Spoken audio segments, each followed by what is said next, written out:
Hey guys, so I know I didn't completely do Vlogoween, but I still have some content, so I'm going to put that in for next year's countdown to Halloween.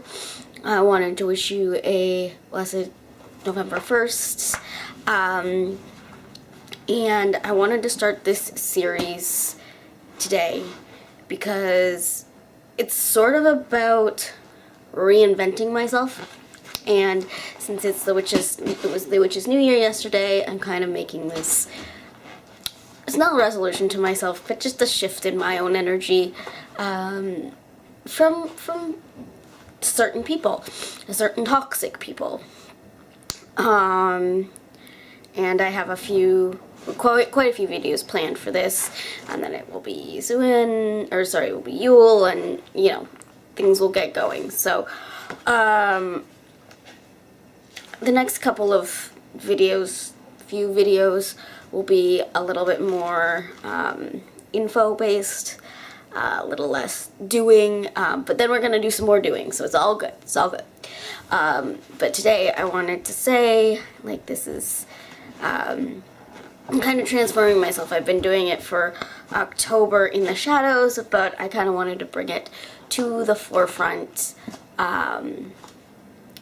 today on November. I didn't want to bog down the fun of Countdown to Halloween, so I saved these stories for today. Well, not stories, but this information for today. So this is going to be, like I said, kind of a long, not a long video, but like lengthy in speaking and not a lot of doing. I have been dealing with some issues in my personal life that haven't shown on camera, and I'm not going to speak a lot about them, but I just thought I would let you guys know I've been dealing with a psychic vampire, or an energy vampire, depending on how you want to look at it. And I wasn't going to tell you about it or things like that, but then I realized that as a community, we all build on each other, and we all learn from one another and what to do so that you guys know, and then I want to share it so that you guys know how to deal with it should this come across to you at some time in your life, and you know what to look for and what to do in this sense. So some of it will be witchy spells and things like that, some will be some information, and some will just be some how to deal with it on a non-spiritual level. So we're going to do all of this day by day. This is going to be what we're going to focus on, and I might be doing this to get it done for December, just so that we can focus on some other nicer things. So I may do 2 videos a week, Tuesday and Thursday, and to get this information out to you, and so that you have it. So, like you'll probably see on the title, this is about psychic vampires. I'm not going to go into too much detail. I have a couple pages so far, and I'm going to be adding to it. This entire book is probably going to be psychic vampire stuff. This is for my own records now, and I can type it out for you guys if you want it. Just let me know in the comments below. But this is what I've done. I've looked it all up.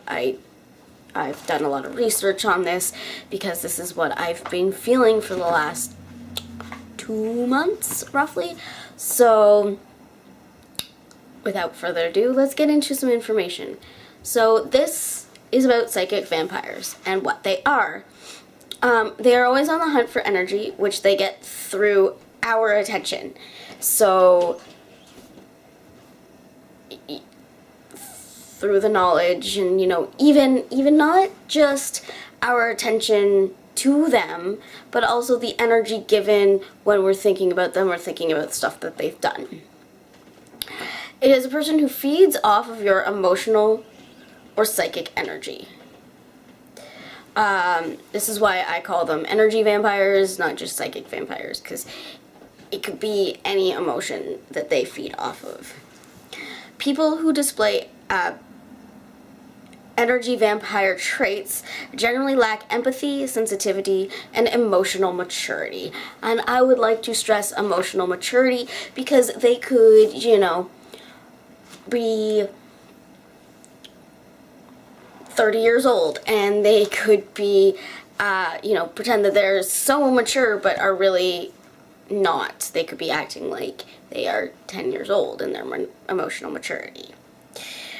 As a result of the pain or insecurity they feel inside, so it has nothing to do with you, it's what they feel inside. Energy vampires are addicted to preying on the vitality of others as an attempt to heal their inner suffering. So it, like I said, it's not about you, it's them trying, and I'm having to come to terms with this as well. It is not the person attacking me, it's they're insecure about their own, well, insecurities, I guess. So they are insecure.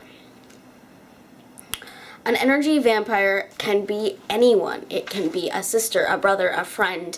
It can be a co-worker. It can be some random stranger on the street. You don't know.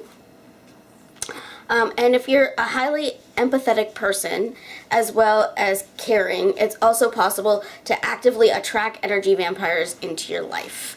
I'm not sure if this is what I'm doing. I'm not sure if it's a couple people or just one person. And like I said, I don't know exactly who it is. I'm hazarding a guess with this, but there's just some, what's the word I'm looking for? There's some clues as to who these people may be. Also, it could be energetically around me as well, but I'm pinpointing it onto one single person. Like I said, this is going to be informational, but not extensive. I don't want to bore you too much. So that's all I have for you today. Blessed be, and keep crafting, witches.